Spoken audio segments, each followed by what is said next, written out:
Mercy Watson Goes for a Ride, Kate DiCamillo. Chapter 8. Back on Deckerwood Drive, Eugenia Lincoln was looking for Baby. She looked in Baby's bed. Baby was not there. She looked on the back step. Baby was not there either. "Baby," shouted Eugenia, "reveal yourself at once." But Baby did not reveal herself. "Where could she be?" said Eugenia. "And why do I think this has something to do with that pig?" Eugenia marched next door. She rang the Watsons' doorbell. "Mrs. Watson," said Eugenia, "Baby is missing." "Goodness," says Mrs. Watson. "And I believe that your pig is responsible," said Eugenia. "Mercy?" said Mrs. Watson. "Yes," said Eugenia. "Exactly.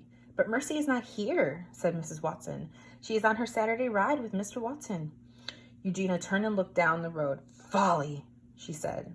"Heavens," said Mrs. Watson. "You don't think—" "I do think," said Eugenia. "That is my point exactly. I do think. And apparently I am the only one around here who does." Chapter 9. Officer Tomiello had to go very fast to catch up with the convertible. The officer had to speed. "Is that vehicle swerving?" Officer Tomiello asked himself. "It is," he answered himself. "It is most definitely swerving." "Is the driver of that vehicle breaking the law?" Officer Tomiello asked. "Without a doubt," he answered. "The law is being broken. It is time to take action." Officer Tomiello pulled up alongside the car.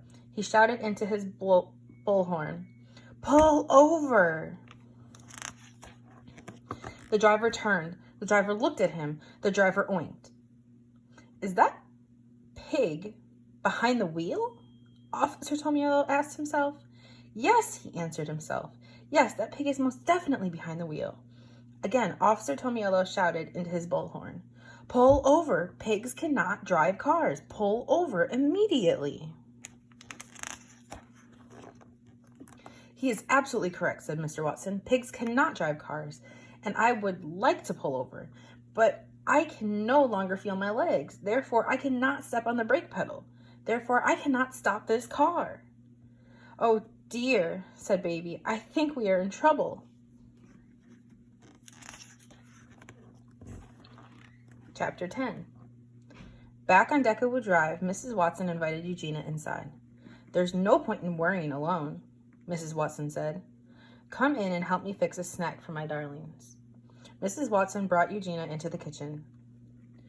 "Will you help me butter some toast?" asked Eugenia. "Toast?" grumbled Eugenia. "Who cares about toast?" "Don't worry," said Mrs. Watson. She patted Eugenia on the back.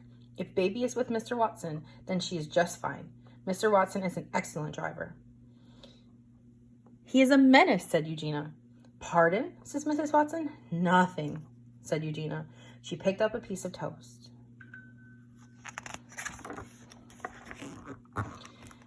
She applied the tiniest amount of butter. "Oh, heavens," says Mrs. Watson. "You have to put more on that." Mercy likes a great deal of butter on her toast. "Who cares how pigs like their toast?" Eugenia said. There, said Mrs. Watson. "I know that you were worried, but everything will work out. Baby will come home. In the meantime, why don't we just concentrate on our buttering?" "Toast is not the answer," grumbled Eugenia, but she buttered another piece anyway.